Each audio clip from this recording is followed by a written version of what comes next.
Welcome to the Texas Panhandle Builders Association TPBA Builder Talk podcast, where we'll bring you expert advice from the heart of Amarillo building community. Whether you're a seasoned professional or just starting in the trade, our goal is to keep you informed on the ever-evolving building codes, share best practices, and help you excel in your craft. From innovative design ideas to smart material selections and everything in between, we're here to support you in every aspect of home building. Each episode, we'll dive into the topics that matter most to builders, contractors, and industry professionals, ensuring that you stay ahead of the curve in this rapidly changing landscape. Our discussions are shaped by the experiences and knowledges of our hosts and guests, providing you with valuable perspectives that you can apply directly to your work. The views and the opinions expressed are those of the host and the guest and may not always reflect the most up-to-date or accurate information. Let's build something great together, one conversation at a time. Welcome back to the TPBA Builder Talk podcast. I'm your host, Jordan Dugan, along with my co-hosts, Ben Hardesty, Robert Downing, and Chance Less. Chance, why don't you introduce our special guest for the day and tell us what we're going to talk about? So our first special guest is a good friend of mine, Chris Lyons. Owns a brokerage here and is also a builder as well. But right now, he is the TAB, Texas Association of Builders president. And Scott Norman is the CEO of the Texas Association of Builders. We're excited to have both of you guys here. Different roles in TAB, but a lot of experience in both of your roles. Excited to talk through just building with you guys. glad to be here. Well, again, we appreciate you guys taking the time to be on the podcast with us and hopefully make an interesting podcast for us to listen to later on. And of course, get it out to the rest of the TPBA that didn't get to attend our luncheon today, which Scott spoke at and had some really cool insight and some good information. So let's kind of dive into who you guys are, how you got to where you're at. So, Okay. Scott, what got you into TAB?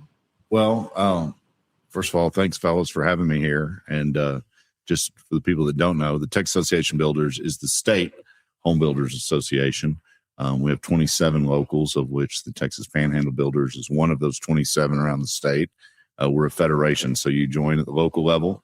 Most of you do state local, some go to the state, and some go to the National Association of Home Builders in Washington, D.C., and we all have our role. NHB focuses on federal stuff. We focus on state level, and our local associations deal with city, county, and local market issues. Personally, I've worked for the state association since 2003, so 23 years now. Been working. I started out as a general counsel and head lobbyist for the association when I came over. Before that, I was with the Texas Council of Engineering Companies, which is the state association of civil engineering firms that do road work and development work, a lot of the small, medium, and large civil engineering firms. I was their general counsel and started out as a baby lobbyist over there. I had a really great mentor. Before that, I worked at the Capitol as both a staff attorney for a state senator and then general counsel to the Senate Natural Resources Committee. So I got out of law school. I grew up in Northeast Texas, Longview area, and was going to go back to East Texas and practice law. Had a couple opportunities to do that. A state senator that I knew called. He had just lost his staff attorney and moved on to another job and asked if I would come for session only, come work for like 6 months. So we are now 30 years later, and I haven't moved more than a block away from the Capitol. So that 6 months didn't or in 6 months, I got sucked into the Capitol world. But it's been a great run, and I love working for the builders. I had the general counsel role until 2008, and then they hired me to be the CEO, executive director. So I gave up general counsel role and hired another general counsel.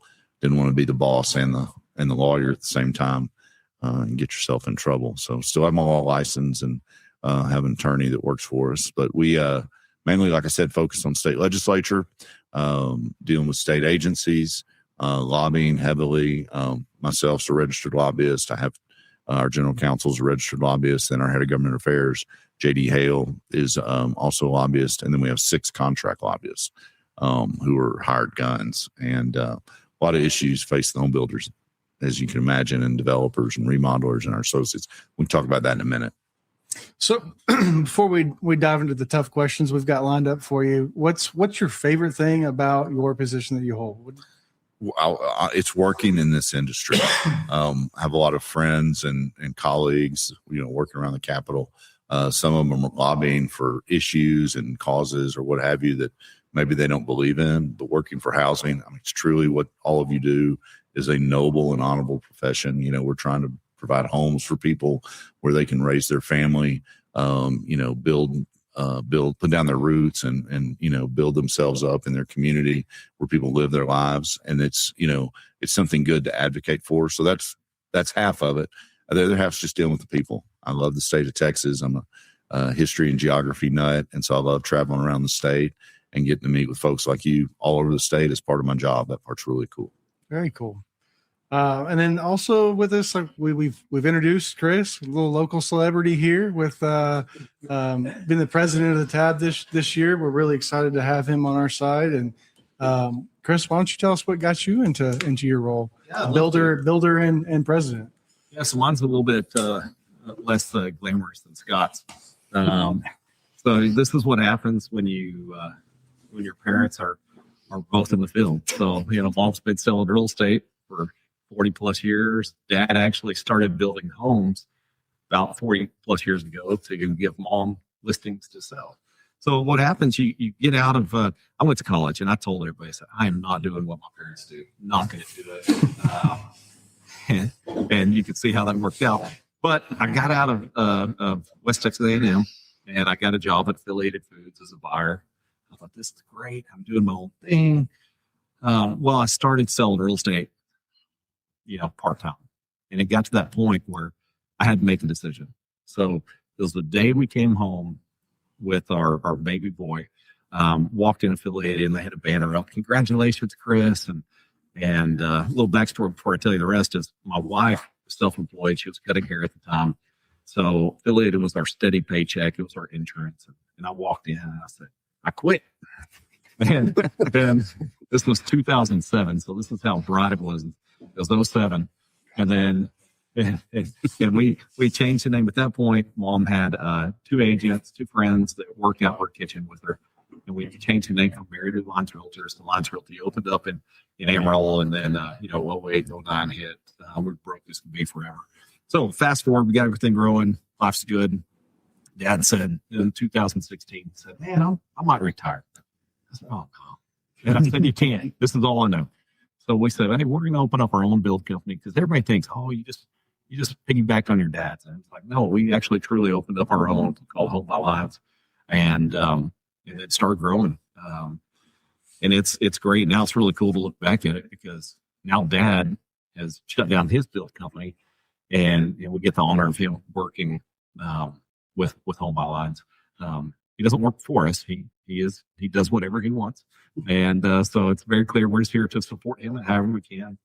And then in the meantime, as y'all know too, we opened up a partner with Eric White with Old World Construction with another mainly commercial focused company called Light. So that's my story but I guess in the meantime too, have an insurance company. So really anything housing is kind of what we're down for. So how did that lead to TAB? Oh, so TAB, let me tell you. So it all started on TAB because it was on the real estate side, actually, how it started. And I was like, I got to get to know these builders better because I wanted builder business. So I started going to the local luncheons and getting more involved.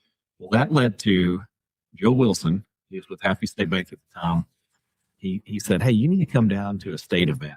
And I hadn't been down, so I didn't really know the story. And he said, hey, if you come down, I'll buy you wine and food. So I went down. and it was cheap date, Chris. Cheap date. I don't even like wine. And but I went down. I really like food. I ended up going down. And once you're down at the state level, it starts opening that door. We see so much more behind the scenes and what goes on. It's really easy to buy into it then. I know we come back a lot of times. We come back and we'll talk locally of, hey, you need to do this and you need to do this. But until you're down there and you actually see it and you see the importance of it, that's when you really have that buy-in. You go, okay, this is for me. So at that point, I started getting more and more involved and kind of working my way up the ranks.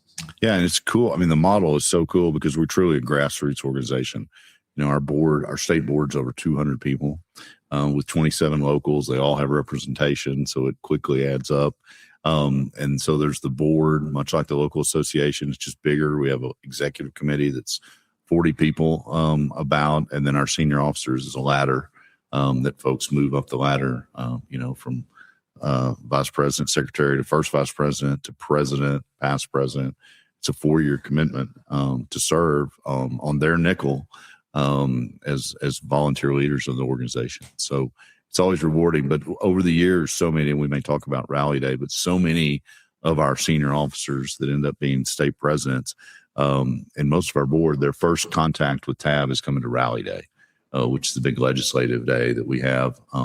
We have 10,000 members, and on a good year, we'll have over 1,000 at the Capitol one day. So over 10% of our membership in Austin, which is super impressive to see, and it makes a real impact on the legislators. And you're right, Rally Day, and that was mine. I joked around about the food and the wine, but it was Rally Day, and I know in the past our association has even looked at throwing little things out to incentivize people to come down and just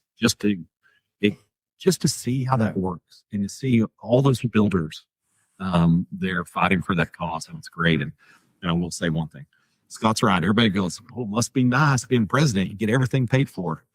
It is a volunteer position. But we do it because we love it. We don't do it for the money. We do it because we're passionate about the industry and we want to serve.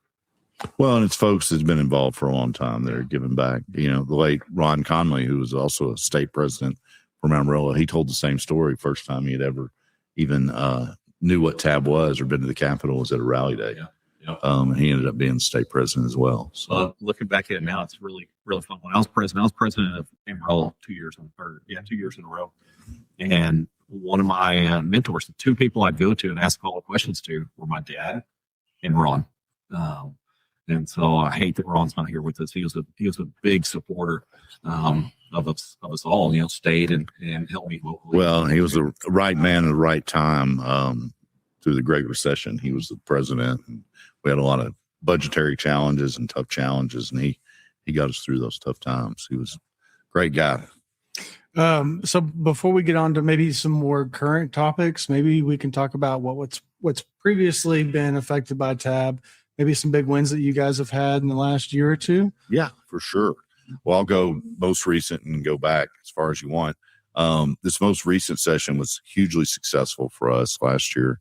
In 2025, we opened up and worked on the impact fee statute, which controls cities can charge impact fees. They don't all do it, but many do for water, wastewater, and drainage. It's one set of rules, or for roads.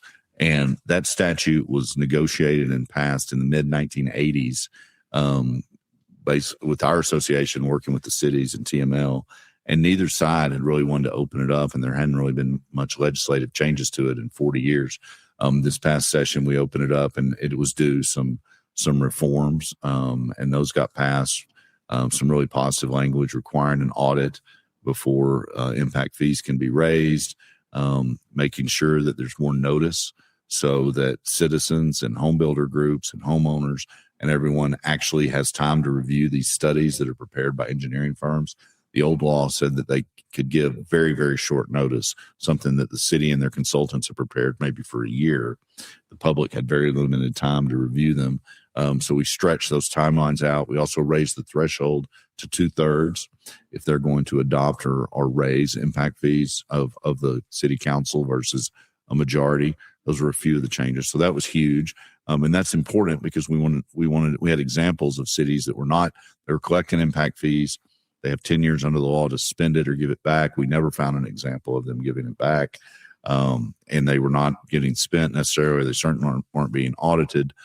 Some cities were doing a great job, but we felt like there wasn't enough transparency. So that was a big win. Also passed a bill dealing with building moratoriums, making sure that if cities are going to do a moratorium, and sometimes there may be a need if there was a a catastrophe or a water plant didn't work or something, broke down, but that they weren't used as an anti-growth tool. Commercial had a hard date that they could only last so long, these moratoriums. For residential, they could extend them to infinity, just keep extending them. We stopped that. We raised the voting threshold to 3/4, actually, from a majority, if you're going to do a moratorium. And also, like the impact fee bill, added a lot of notice. So people, because it is a death penalty if you cannot, you can't sell your wares, you guys can't pull permits in a whole community. And, if you're a market where there's only one community in your market and they do a moratorium, you're out of business until that's lifted. And so if they're going to do that draconian measure, there needs to be thoughtful participation by those that are affected. There needs to be notice of it, and there needs to be a high vote threshold. So that was a huge win.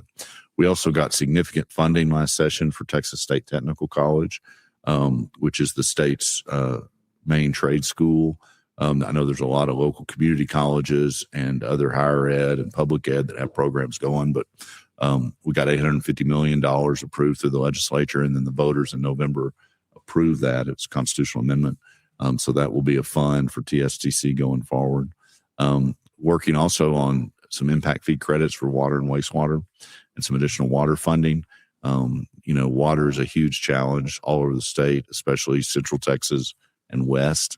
And so we're trying to get the ability of the state to create new water supplies, move water around from the areas that have it to some of the areas that maybe are a little drier or a lot drier right now.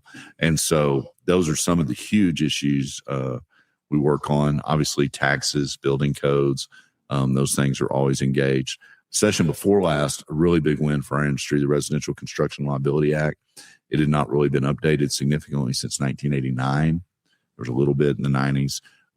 We made some modifications on that. That's the civil procedure that controls litigation between homeowners and builders. It's intended to give an opportunity, notice to builders and remodelers, and an opportunity to cure and make corrections, so we don't end up in court in lawsuits and litigation where only the lawyers win. I can say that as a lawyer. That doesn't benefit anybody but the lawyers' pocketbooks many times. So those changes got passed. Huge win. We also lowered the statute of repose.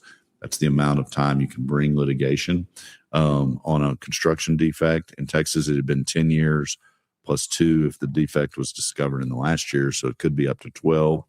We worked with the legislature, and it was a big fight, but it was a huge win. We got that lowered to 6 years, but in an effort to try to encourage builders and remodelers to do a better job of giving written warranties, doing a big assigned contract, because there was no requirement under the law to do those things. You only get the 6 year if you have a contract and you provide a warranty and performance standards and that sort of thing. So that got passed. So builders, if they don't want to do that, they're still on the hook for 10 to 12 years. And so it's really raised the bar for the industry. So those are just going back a couple of sessions. We've been doing this since 1946. So it's funny. 3 sessions ago, we were engaged in plumbing issues. It was a huge water session. And we went back and we were looking in the records. We had our 75th anniversary a few years ago. This is our 80th year. So 5 years ago, in that first session when we got created in 1946, TAB did. The 1947 session, 2 top issues, state plumbing board and water. Yep. So it's the same stuff. It just happens. Finishes for our house. They just keep on changing. That's right. Yep. That's right. Yep. Yeah. It's this, you got to have water, good schools, roads, electricity. There's a few things that change, but the basic building blocks are the same. And Texas is growing, so we have a lot of challenges and a lot to engage in. So your members can keep doing what they're doing, and people have a place to live in this great state. So you talked about a lot of interesting things just now. I mean, I could probably ask a day's worth of questions off of just that excerpt. But what's the health of builders in Texas and homes being built in Texas? How do you feel about that? Well, it's slowed down, certainly. I mean, the whole national economy slowed down. Interest rates, what's happened, it got so extremely out of whack to the good, I guess, during the post-COVID boom, which was probably a boom like we'd never seen all over the state. And that was all over the country, but even in Texas more so because so many people, it got up, I think at one point, 1,700 people a day were moving to Texas. That's down to only 750 a day, which is still a whole lot of people moving to Texas, and they all have to live somewhere. So we're doing better than a lot of the country, but it's definitely slower. Interest rates are a problem. Labor's a challenge. Insurance, taxes, the regulatory burden. A lot of the challenges that our members see is in the land side and trying to find affordable land, especially for the lower price point homes. You seem like you can find plenty of dirt to build what Chris builds, but for a lot of first time home buyers and people starting families and workforce housing, whatever you want, trying to find that land and working with jurisdictions to put dense subdivisions, because it's going to take more homes per acre, smaller lots, smaller homes to get affordably stuff. And that's the hardest for all of you guys and people in our industry to put on the ground. And so that kind of at the core is the number one thing we engage in talking, whether it's to the legislature, to the state agencies, trying to work with our local associations to deliver that message to cities and counties to say, look, we understand there is a certain level of regulation that is needed, but it doesn't need to be any more than that. And it needs to be working with us to try to put some of these types of product on the ground, because there's a great housing demand. Texas is in the bottom of the country in home ownership rate. We're down there with Mississippi and Louisiana. And that's not a place we want to be. We're like at 64% our home ownership rate in Texas, and some states are way over 70. And so Texas, and I will say the governor and lieutenant governor have really started to talk about that. They're hearing it from us and saying we need to do something to try to address that. So we still have really good numbers coming into the state, especially compared to a lot of other states that are losing those. Jobs. Absolutely. So, I mean, our state comparatively is kind of still top up in the nation as far as those. I think we're still leading in housing starts. It's just way off from where it was. It's the same with jobs as well. Yeah, we are the number one state for new jobs. We have been for a number of years. Governor Abbott rightfully brags about that. They give out a trophy, one magazine that is like the state job magazine. And so Texas, is a real champion in that and continues to be. And, there's new announcements of relocations and more companies coming. They announced a 2,000 person gas fired power plant in East Texas that the president announced last week. There's all kinds of good things happening because, the two things that drive housing growth is job growth and population growth. You got to have both of them. And Texas has that more than any other state. Now, some areas of the state better than others, obviously, but overall we're good. But we, I and our industry should be very bullish on housing, especially in the next 15 years or so with this population growth and all the job things going on. Hopefully Texas continues to be a low tax, light regulatory burden state. That's why those businesses are moving here. That's why a lot of the people are moving here. You would hear some politicians talk to us about, y'all are building houses. All these Californians are moving here. What are y'all going to do? They're going to get us voted out of office. That was 10 years ago. They were saying that. Now they're saying actually they're more conservative than the people that grew up here. They're like, naturalized citizens appreciate it more because they came from their oppressive regime and have moved to Texas and the liberty. Yeah. So it's actually the opposite. They're more conservative and value what is happening here in Texas. That's interesting. Yeah. So with the population coming in, requiring more housing, do you see a disconnect from what consumers are expecting versus what builders can actually produce? Well, I think Chris could probably answer that too. But I think everybody wants something better, faster, cheaper than everybody else, and choose to. That's right. Yeah. That's right. But I think so. I think people are moving with their feet, and so you have people. Part of the California thing is their real estate is so elevated. Those folks are selling stuff so high. They're coming here, and it's like it's a fire sale. But then where I live in Austin, that has driven up the cost of housing big time because people, they were getting tons of Californians in Austin. Many would say are overpaying for real estate, but it's a bargain to them from where they came from. So it's raising the price all the way across the board. And Austin's an example where their prices had really, really gotten up there, and they're having more of a correction than most of the state. But Houston continues to lead the nation in starts. Houston's doing really good. Dallas has slowed down some. San Antonio's remained strong. A lot of our mid-sized cities continue to do pretty well. So you may have some consumer comments. Y'all seen it here. We've seen it as, right now, there's every type of house in Amarillo. And I'd say the ones that's the hardest right now, so the ones that's interest rate that's affected most is, prices went up pretty good during COVID. We all saw that. I think we've all adjusted. I'm just glad here recently that things have leveled back out. I'm not seeing huge spikes anymore. So that's good. But I think there's it's just the market. It's everybody's looking for something different. Mm-hmm. And our job is how do we serve everybody out there looking, whether you're just starting for your first house, which it is a little different though. I remember on my real estate days, looking, and our starter homes that I was showing was 85,000. Yeah. And those days have changed a little bit. But no, I think there's people looking at all price ranges. Interest rates are affecting a little bit, but I feel like there's a ton of pent-up demand. I agree. Do you think that, going from a historically low interest rate to a pretty For a long time. To a pretty, honestly reasonable interest rate, kind of the new norm, but it was a big jump all at once. Do you think that had more of an impact than just the increase in pricing? So I do. I personally think that those low rates were great. They were great. You ever look back and go, if I knew what I know now, For sure. Wow. But those rates were so good that now when we came out of it, it's almost like you're handcuffed a little bit.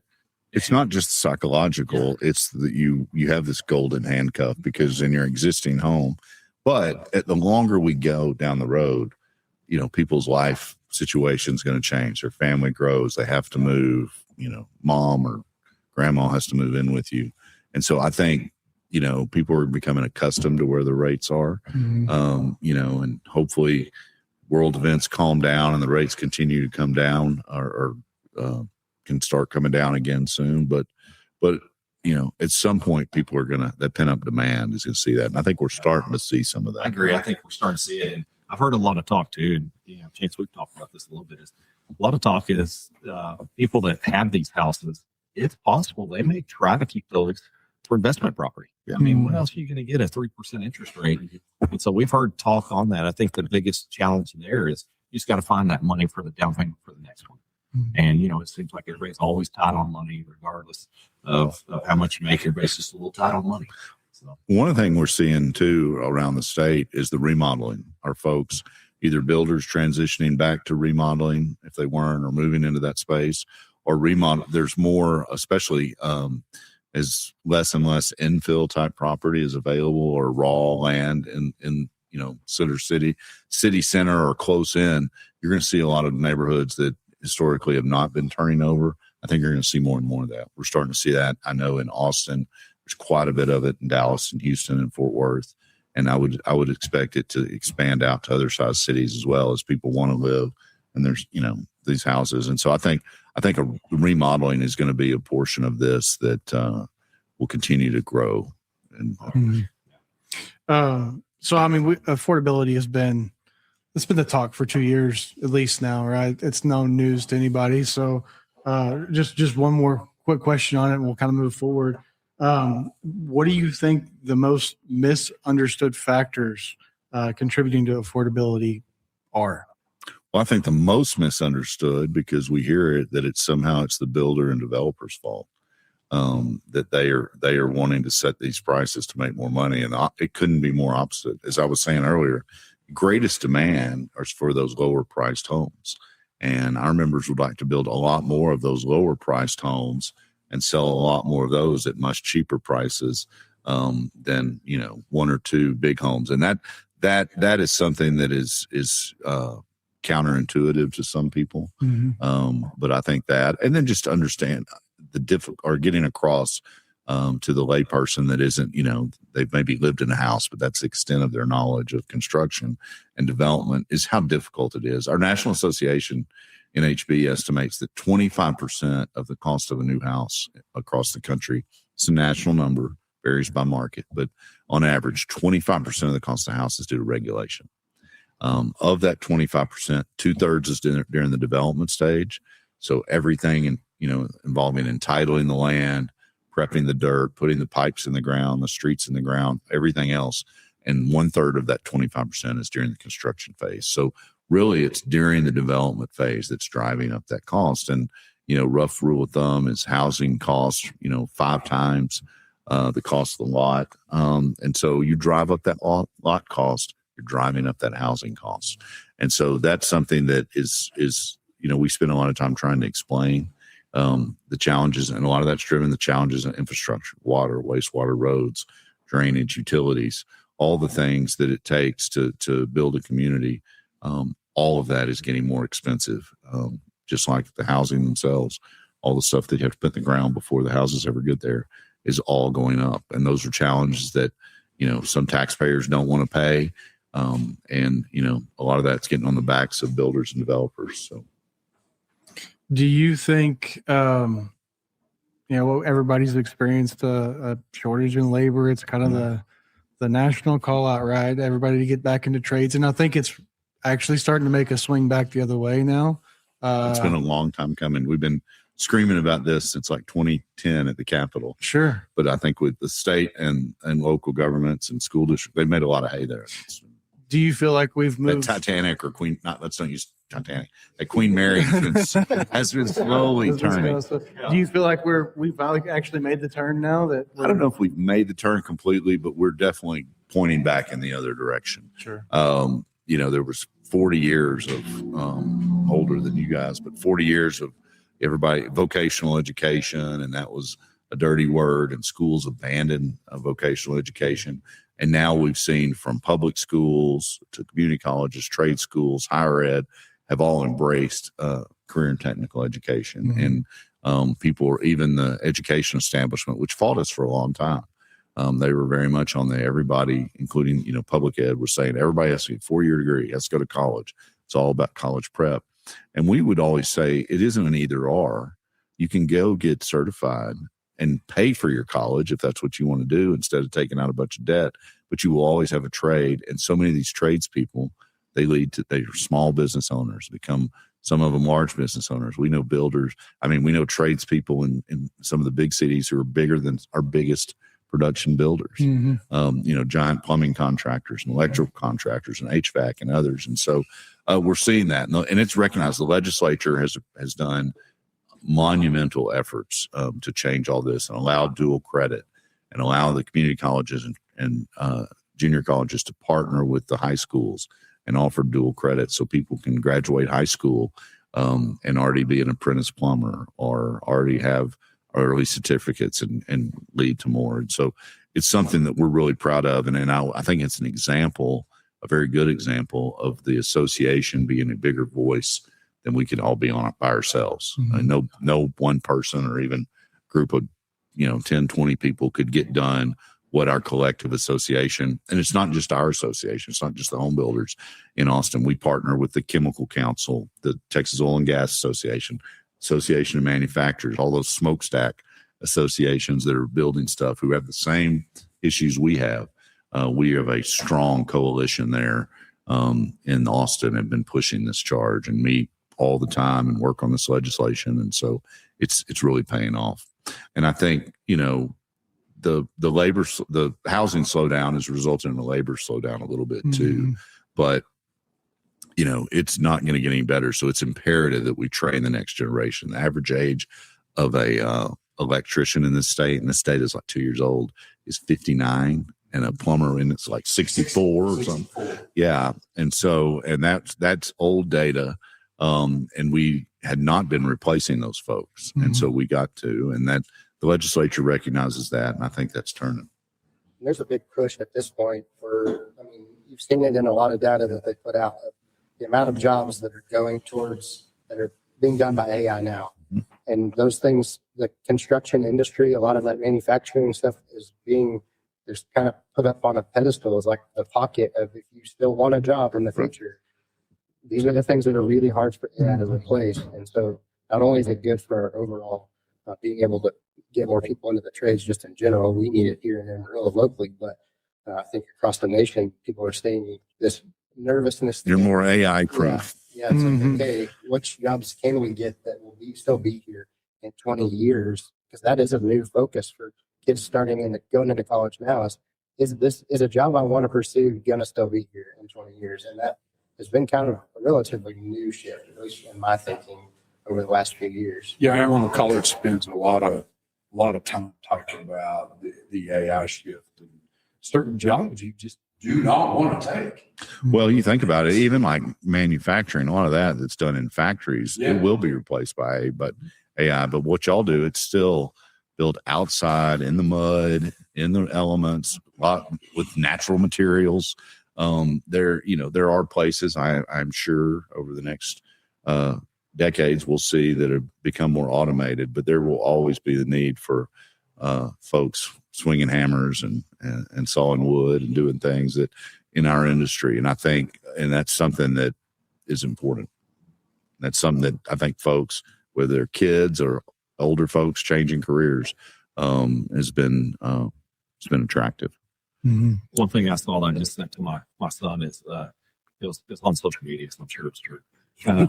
But it was the graph, and it was talking about the jobs that AI could replace and show percentages. And I did see that construction was very low towards the bottom. And it makes perfect sense. I mean, as good as these little robots are going to be, I don't think they're going to be framing a house and or anything like that. So it was interesting. I sent it to my son because I wanted him to see that as he's pursuing his college career Right.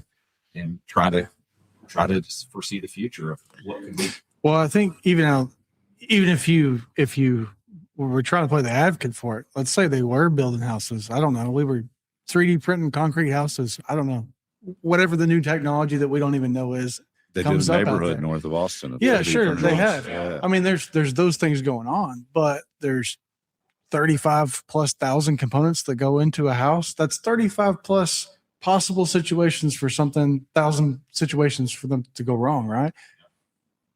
That's a lot of errors that can happen. To solve all those errors with AI consistently, that's the real issue I think would be there. Well, in those 3D printed homes, they still had to be finished out. Yes. It wasn't like it spit out a finished house.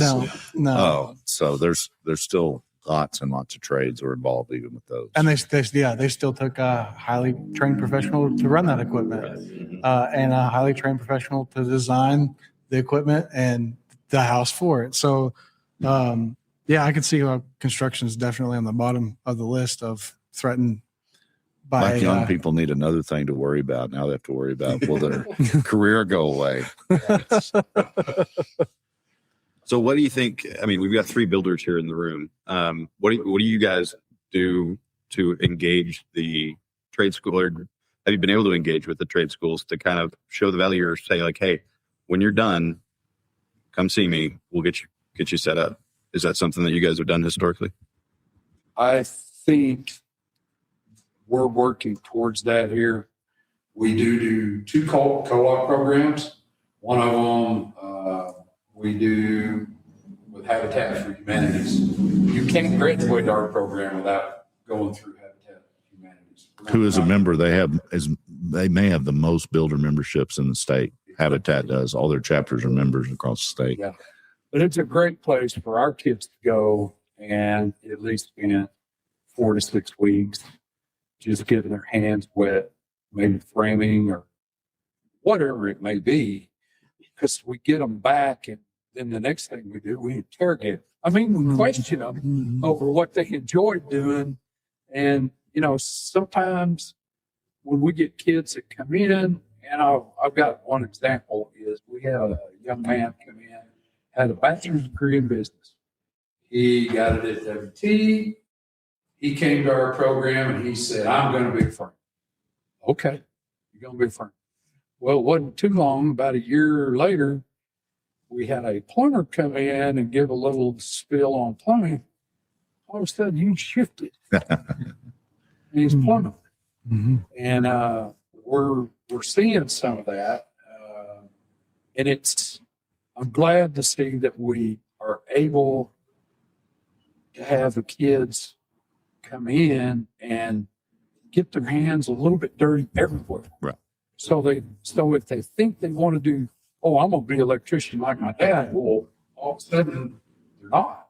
They're framing or doing something else. It's exposure. I mean, Very much exposure. I was joking about it earlier, but it's really not a joke. You know, so many people, they live in the built environment, but they never think about, if you didn't grow up or have relatives that are in the business, you don't think about how this room was built or this building was built. You just think it's here, right? Just here. So it's all about exposure, and letting these folks realize, one, there's great jobs. You can make great money. You can have a career for life. But just the scope of all that's entailed with the dozens and dozens of different trades and suppliers and manufacturers and salespeople and bankers and title, that are doing all of these things, and realtors, that there's so much involved. That's one of the things that's so great about this industry, is there's so many different companies and trades and people involved on every single project. And so but that's all about exposure. I mean, it's, you're to think a kid or anybody's going to understand that without seeing it and experiencing it. It's been, and realistically, academia has suppressed it so much in the last 40 years. Yeah, I was going to say 3 decades for sure, because when I was in school, it was not even an option. I didn't know I could be a builder. Didn't know that project manager was a thing. Didn't even know anything about it. I had no idea that and I ended up coming here naturally, and that's a blessing, and I'm happy and thrilled with it. But that doesn't happen organically. It usually does. It's a rare case, and academia has started to make the turn, and they're still not there yet, because even the students that we do have at our with our program currently, they base these students on how successful academia thinks they're going to be. And ironically, the ones that are in the red charts have the highest grades in the class, and it clicks with them so quick. And so that's one of the most interesting things that I've gotten to see as an adjunct there, is they're like, the chance of this kid finishing this program is really slim. And you'd want to just turn around and be like, he's the best student in the class. Right. And that's pretty cool to see. But I do think academia is finally making a switch. And that kid has an opportunity to start making money when they graduate at 18 or 19 years old. Not, maybe college isn't going to be their jam, right? And so that's what academia is moving towards, getting there, is getting that mindset. And that is a bipartisan, both sides of the aisle are on that program. We have legislators of all stripes coming to us saying, what can we do? We want to pass bills. We want to work on this issue. And that has been a change. It was crickets before 2010. There was nobody on either side wanting to work on it. And now they all want to, like we almost got $1 billion. We got $850 million last session out of the legislature. So that tells you how, popular it is. And I think that is a mindset that I think has changed nationally, and it's certainly changing in Texas. Yeah, we're pretty excited. Arizona College's construction tech is only we're actually 4th year in, because when Ernie came the first year from Canyon, that was the first year. Okay. But we didn't have any education on the construction side going on. It was all advanced manufacturing. It was all welding, auto body, paint, things like that was going on out there. Which are needed as well. Which is needed as well. And then Doug and me decided to jump in with both feet. And so then I started recruiting some friends of mine to help teach. And I don't do it for the money. No. I really don't. Jordan and I, neither one do it. We do it to pass on what we know and to get the kids to the next level. It's so rewarding. We have a builders foundation on the state level. We've raised millions of dollars now that we've given out in scholarships and trying to push that. But I think one of the most telling things is seeing local school districts and some of the unbelievable construction trades buildings that they're building and other CTE stuff. And so that's neat. I've seen that across the state, and you're seeing more and more of those. And the voters approving bond elections to do that, and these things coming out of the ground. The districts would not have spent money on that 2 decades ago. No. So the fact that these things are getting built, I think, says everything you need to know. I agree. It's really neat. Well, you guys have any other questions? Anything interesting? no burning questions for me, but I do appreciate as a builder what TAB offers. And just, I'm not a lawyer by trade. I'm a builder, and being able to have the contracts and things that we have that you guys have worked countless hours on to make. Let's go back 35 years. Yeah. To really help be able. So I mean, that's an easy transition for somebody who wants to dive into building, but it's like, I don't have a contract. I don't know a lawyer that I need to talk to. Well, it costs you tens of thousands of dollars to hire a lawyer and get them done. And you can get them these for $600 to your subscription, the entire package. There's dozens and dozens and dozens of forms and addenda. Those are available on our website, texasbuilders.org, for members only. You can contact us on the state level, our state association. But that's just one thing. We have insurance programs, discounts, business coaching available. There's all kinds of programs available for our members that get your money's worth for your dues if you just take the time to look and see what we have. You ought to talk about that in membership. Yeah, if you're a builder, so it is so easy to pay for your dues just on rebates. There's a rebate program out there. It takes just a little bit of time. When I say a little bit of time, it'll pay for. I mean, if you're doing just a decent amount of homes, it will pay for your dues. Mm-hmm. We have members that get tens of thousands of dollars rebated every year. Yeah. And then Scott brought up, and Chance, we were talking too, the contracts. If you go try to get an attorney, you know how expensive attorneys are. I mean, you could spend $600 in 2 hours. So to have a full contracts package is, man, it's great. So it allows it where you can just jump in and get going. But those contracts are great. And I'd say if you're a builder listening to this, if you're not using the tab contracts, you're playing with fire. I'll tell you, I mean, builders and remodelers. Yeah, and remodelers. I'll say there's nothing big on us, but we had a house before that the hot water heater, a line ruptured on the hot water heater. It's nothing we did. It just happened and flooded the client's house. This was 4 years after they moved in, and that tab contract saved us because their insurance company tried to come after us. Mm-hmm. And with that language in there, well, it provides expectations not only for the builder but for the homeowner. That's what's so important, and it has a warranty and performance standards, so the party understands how you're going to get these things fixed. And it create contract disputes, and construction's very litigious because of all these different people and all these products that go into the house. But because there's so many different things involved and so many different people involved, and we're all human, there's errors and misunderstandings. And so the contracts, some of them are a little wordy, but it is trying to create expectations. So both parties know what to expect. Homeowner knows what the builder's going to do. The builder knows what the homeowner wants them to do. And then the builder creates these expectations and tries to build to what they've promised in the contract. Mm-hmm. And so they're very important, and we're proud that they've become the industry standard and are available there. I think they're very fair to the homeowner. Absolutely. As well as the builder. They're not builder biased.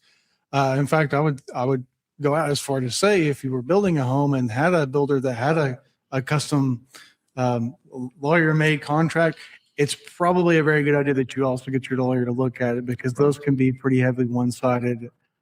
Whereas you come across a tab contract, you can kind of rest easy knowing that you're taken care of in that contract, and that's really nice. Contract is fantastic.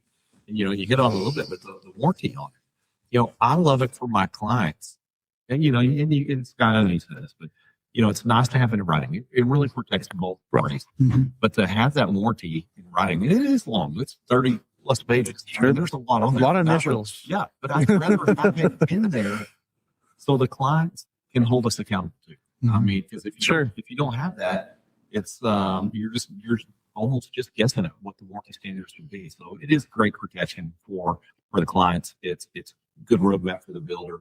But that's just one of the parts that TAB does. And once you get involved in it and you see that, that's when you start seeing like, wow, man, TAB really does a lot in the services. And then if you think, wow, it's too expensive to join, let me tell you, I can show you a way. As long as you're building a couple homes a year, you're paying for your dues, through that builder rebate program. It's really not that hard. You just have to put in a little bit of time. And all those member programs, we have a dozen or more, are all on the website, texasbuilders.org. And I also want to put in a plug. It's not just the elected directors from Panhandle Builders and our other local associations and our other committee members and those sorts of things. All of our tab meetings, we meet 3 times a year, usually in Austin. Trade show Sunbelt, which is this summer, we didn't talk about, July 21st through 24th. It's going to be our 25th year for our big building trade show. It's going to be in San Antonio at the Convention Center down by the Riverwalk and at the Hyatt down there. That's going to be great. So hopefully some folks, I know it's a long way from Amarillo to San Antonio, but it's a great spot.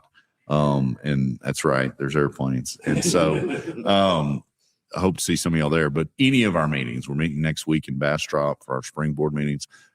Any of our members all of our committee meetings are open to all of our members. So I encourage you and the members listening to this to come to a meeting. If nothing else, it's an excuse to bring you and your significant other to Austin or Dallas or San Antonio or wherever we're meeting and come. There's going to be a committee meeting that you're interested in. We have a developers council. We have the government relations committee. We have PAC meetings talking politics, codes, all kinds of things, legal affairs, attorney council for the attorneys in our industry. There is a committee and subject matter for people to get engaged in, whatever floats your boat. Our Builders Foundation, workforce. We have a workforce committee that's working on a lot of these trade issues. So there is something, and it's just like anything else. You show up, we'll put you to work, we'll get you engaged. And the meetings are a lot of fun too. There's usually fundraisers and social events as well. So that's my plug. Come to a meeting. I hope to see you there. I might even buy you a Coca-Cola or something else. I was about to say, if you're new, you haven't been, you come to San Antonio, come to Builder Show. We're gonna have a little event at Howl at the Moon. Yeah, we're having a big fundraiser at the Howl at the Moon on the Riverwalk, and there's gonna be all kinds of fun stuff happening down there Lots of fun. in the Alamo City. Well, I appreciate both of you guys being on the podcast and taking time out of your day to be on this and being able to present this to the rest of the TPBA members. That way they can come back and watch it later. So I wanted to close out with one final question. So this year will be my first year as a elected director for the state. So it's actually my first year going to the state. You coming to Bastrop next week? Well, I won't be there, but my first one will be At Sunbelt. We'll be at Sunbelt. Okay. Stop and buy you a drink. So it's a question to both of you guys, and wanted to see what advice. What's the one thing I've got to do? What's a key thing I should focus on when I go? Well, I think this what first I was just talking about, my plug, and you then I want to hear it from a member. Look at that. There's going to be so many committee meetings and so many things happening. It might be a little overwhelming. First, to remember, everybody that's there at one point came to their first ever tab meeting. So don't be intimidated by that.